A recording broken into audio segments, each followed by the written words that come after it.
Hey folks, welcome to the Auman Landscape YouTube channel. I'm gonna do a review here on our Toro, what is this? Toro Mud Buggy MBTX 2500S, which I don't know what any of those numbers mean.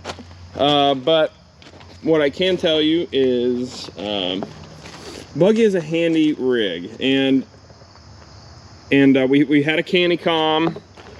It was an old pile of junk. It was really worn out, and I sold it way too cheap last fall, but lesson learned. But it was, it was really just in bad shape, and I could see a lot of downtime coming with it that I didn't feel like messing with, and we had already had this thing bought brand new. So this is again the Toro Mud Buggy here. This is the review of it. I think this thing's only got 44 hours on it at the moment. 43 of them are ours, so it's solely been on us. I think we're about due for, I think it's a 50-hour oil change initially here. A few things that I really like about it. This is gonna be the good, bad, and ugly. So first off, should you buy a Toro Buggy or the canny com or whatever? Well, we'll talk about that and what pros and cons to each unit are. First thing on this, we've got a fuel tank that's visible from the back here, which is cool, but it's not opaque enough to really see. Like, I can't tell where the fuel is without shaking or kicking the machine, and I still don't see where. There it is right there. So that could be a little more full. I like how this platform will fold up for transport or really tight job sites. It's just held with that little key, keeper bobber plug thing there. Runs on a Kohler 25 horse Kohler Command engine. Power is no issue with this thing. It has plenty of power. That's not an issue in the slightest. Seems to be rather, fairly fuel efficient. We don't really burn through a lot of fuel in it. I'll tell you, I truly don't believe that our guys utilize this thing as much as it should. I know when I'm out on a project or I'm running a job, this thing is all the time with me. So I'm still working on getting the guys to adapt it and use it more and more. They absolutely love it for mulch work. It's absolutely, the guys don't go on a mulch job without this thing for sure. We can put, I think they put like 20 bags of 2 cubic foot, bags of mulch in here and travel it around a job site or a project, and they really love it for that.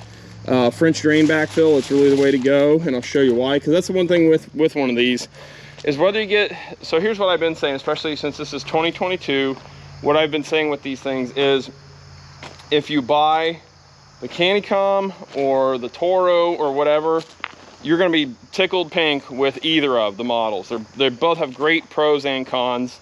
They both have great pros and they have some cons, whatever, and I'll talk about the cons of this thing and the pros of it. But you're going to buy either that you can get a hold of at the best price. That's just all that comes down to. You're going to be super happy with either. Now, what I do definitely want to recommend is that you buy a swivel unit. If you come across a straight unit that only dumps straight,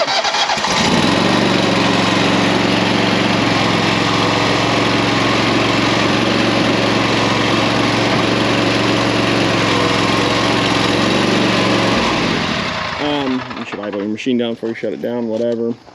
It's got a swivel. It really has a swivel. If you come across a really good deal on one that doesn't swivel and you got nothing else, then do it.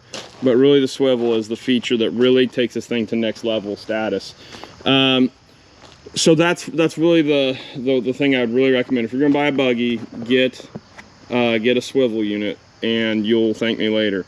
So things I really like about the Toro Buggy here. I love that fold up stand. I like the visible fuel tank.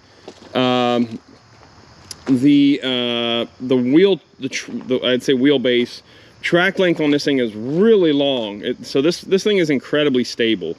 When it's got a full load of material on there, it really feels stable. The canny com to me didn't feel as stable. It had a shorter wheelbase, but it had wider tracks, so it had a little bit better flotation, which I like that. And I suppose I might trade the length of the wheelbase for wider tracks for a little more flotation. So this will not rut the yard up, but you can tell it's been through. But and people ask all the time, what if we are traveling through yards and stuff, does it track up the yards? No, unless it's just a god-awful soggy space with it, which any machine would, even wheelbarrows will. But this thing is incredibly stable, and that's one thing I really do like about it. I could take it or leave it. The Canicom controls are easier, or I don't say easier, but it's one-handed, and that's kind of cool. But there's no safety switches, there's no nothing. So if you bump it with a shovel, that thing is going to lurch forward. So these are your standard Toro controls for like a stand-on mower or whatever. I have a love-hate relationship with these things, frankly.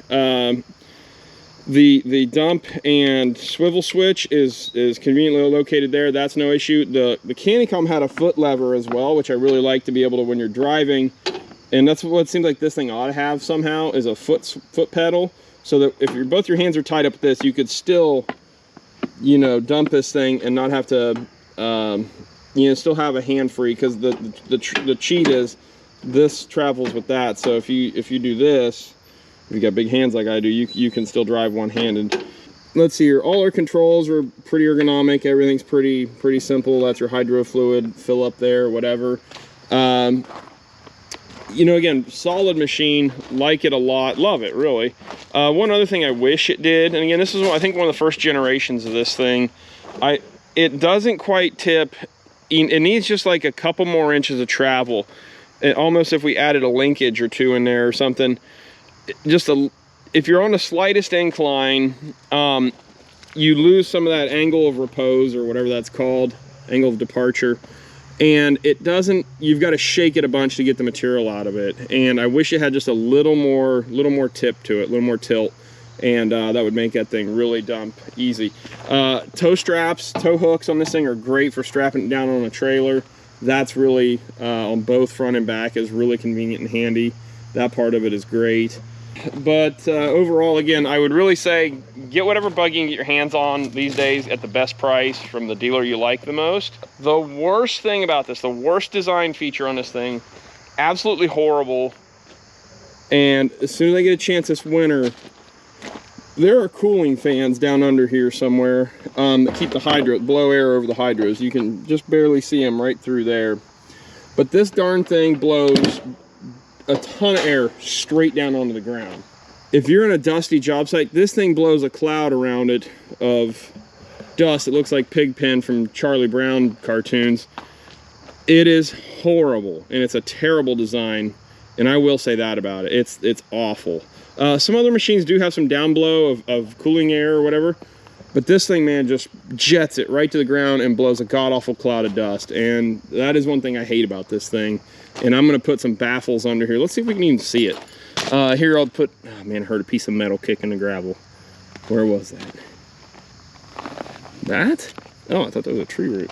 Okay, well, there goes in the metal pile over there. Hit the building probably. That's why we don't have nice things. Okay, so let's look under here, because I don't know if I've actually ever truly looked under here. Let's see, I can't see the fans. Here, we're going to go on an adventure. I'm going to, let's see what this shows up. But there are a couple fans in here somewhere, and golly, it's terrible. I don't know what you can see, if you can see anything. Maybe right there, actually. But that has got to get remedied. So if I can figure out a way to put a baffle in there to redirect it or something, I am going to, because it's terrible. But other than that, like I said, the tow loops back here are great. Now you can see those tracks, narrow but really long, so the machine is, like I said, really stable. Yeah, so that's that. This thing is great for, you know, when you're filling in a French drain or behind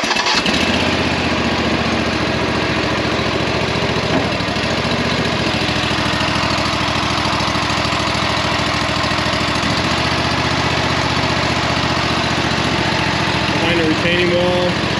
You know, you drive along the side of a retaining wall carefully, of course. You really actually don't want to do that, but like a French drain, and you want to run gravel down through that French drain like this, holy moly, that is just the greatest thing ever. And then we got our trucker girl on the buggy.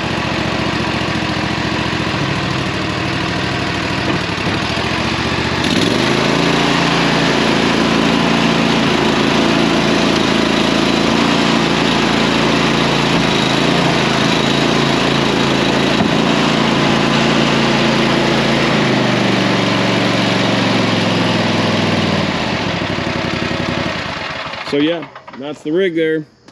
All right, folks, thanks for checking out Auman Landscape YouTube channel. Got some more equipment reviews of stuff we're rocking and what we like about it, what we don't like about it. We'll see. It is in your power to withdraw yourself whenever you desire. Perfect tranquility within consists in the good ordering of the mind, the realm of your own. Yeah, have your upstairs organized, right? And have it in good. Which is hard when you have a lot going on. You're running a business. And so I think that's why it's important to take a break every now and then so you don't get burnt out, because when you're burnt out is when you start making crappy decisions. And Well, or you're just overcommitted. Overcommitment is a great way to really wreck your company and yourself. And I've done that so many times. And funny, and you start committing things to clients that like you should not do. And when you're overcommitted and they're already mad at you, and you're, I'll be there next Monday. And it's like, oh crap, I told Herfner he'd be there Monday too. What am I going to do now? Holy smoke. then in our case, I told Susie that we'd also be there Monday. So now we're